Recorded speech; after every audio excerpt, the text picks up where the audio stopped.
Oy! Pahingi! Samahan nyo nga kaming mamaysan. Wow! Hindi mo sinabi? Hindi mo sinabi eh. Magandang araw mga kaukay, samahan nyo nga ako sa aking gala serye.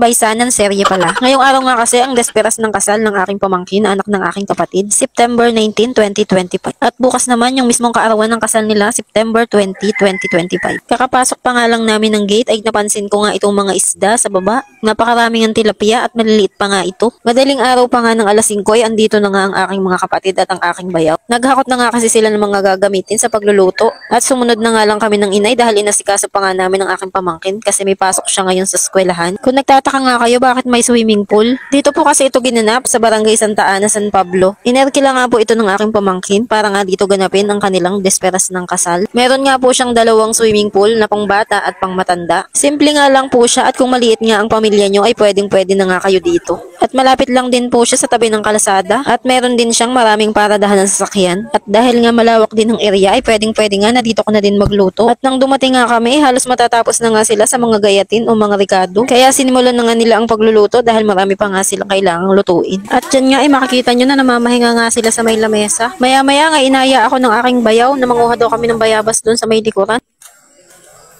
Yun, naamoy ko. May bulok. Naglalako yung bayabas at yung bulok. Ang lawak pala rito. Wow! Baka aring malaki. Perfect! Baka yung malaki. Wala. Puro rambutan yan eh. Wala eh. Nasaan nga? Yun! Yeah! Kulang aso. Ganda yung manok.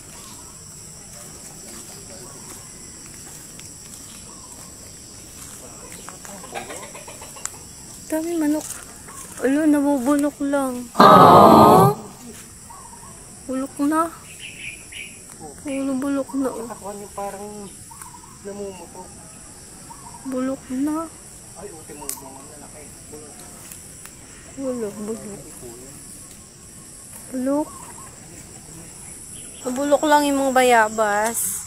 Wala kasing kumakain dito sa kanila yan. Oo, dami ng bayabas niya. O nga po, nabulok. Sayang. Kaya sa taas na nakasubilaw pa. Hilaw pa po. Lalagas laang.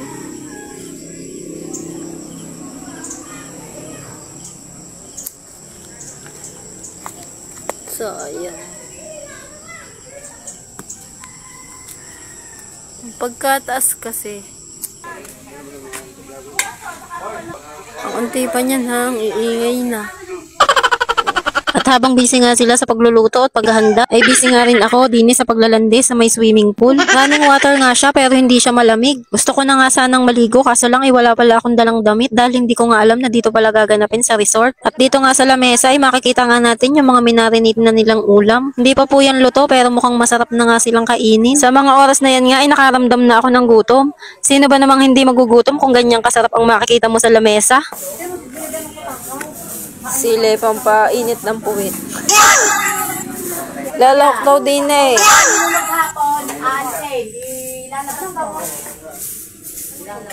Ulo, saan niya nag-iigib? Wala yung nag-iigib. Maya-maya ngay nag-aya ang ninong na maniba daw kami ng saging doon sa may bakuran sa likod. No! May pungapong. Kaya maninibaho kami ng saging. Magnanakaw ho kami ng saging! Pahingi ho saging! Nagpaalam ho kami doon sa puno. Ay, hala! Babagsak na! Babagsak na! Yun na!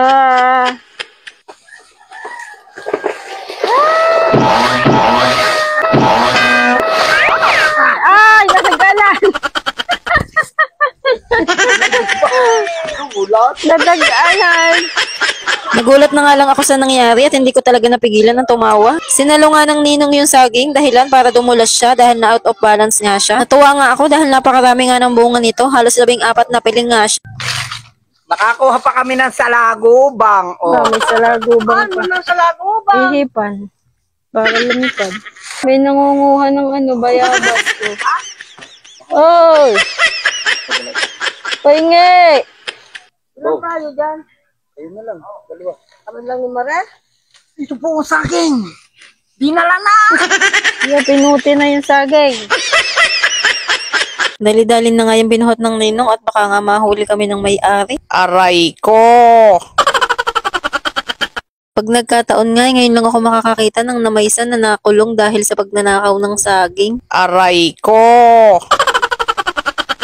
O baka nga maniwala kayo na dinekwat namin yung saging. Binili po talaga yan ng inay at pinaghatian po nila ng ate. At pagkatapos nga po ng ilang oras ay sa wakas nga at naluto na rin silang lahat. Kaya napagpasyahan na nga nila na maghayin para makapagpakain na nga sa mga tao na dumadating. At hanggang dito na nga lang po ang aking medyo mahaba ng video. Patuloy po ako nagpapasalamat sa mga taong sumusuporta at nanonood ng aking mga video. At sana po ay huwag kayong magsawa na panoodin ang aking mga walang kwentang video. At kung natuwa ka nga at nagustuhan mo ay huwag mo nga kalimutang mag-follow, pa-like and share na din po. Maraming salamat!